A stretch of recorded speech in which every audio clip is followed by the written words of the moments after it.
Hi, Alana from Cheap Alarm Parts. I'd like to show you some of our most popular movement sensors.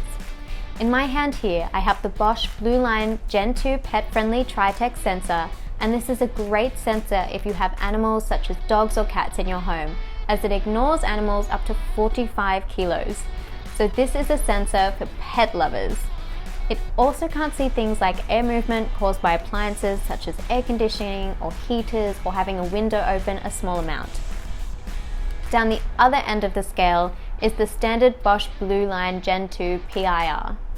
This is a basic infrared movement sensor. It will work fine in office environments, houses in quiet streets, and most stable environments. In the middle of our popular range is the Bosch Blue Line Gen 2 Quad sensor, and this is a more intelligent sensor that combines two PIRs in one unit. And in simple terms, the two PIRs inside compares nodes with each other before deciding whether to set the alarm off or not. This gives the sensor a much higher false alarm immunity than a standard PIR.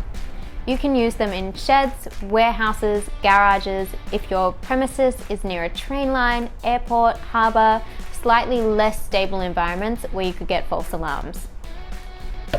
They all have the same housing, so the actual sensor electronics are fully interchangeable on the back plate, and you don't have to change the cabling if you're upgrading or changing a sensor. Let's open one up and have a look inside. They all come with the same goodies. You get the sensor itself,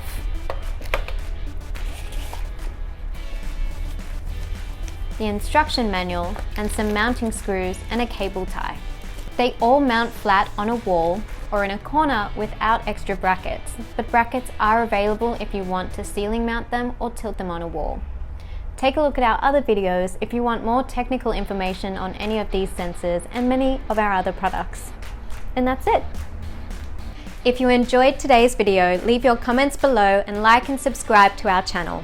Also catch us on Facebook and Instagram, and don't forget to visit our website where you can find all the equipment we've spoken about today at www.cheapalarmparts.com.au. See you next time.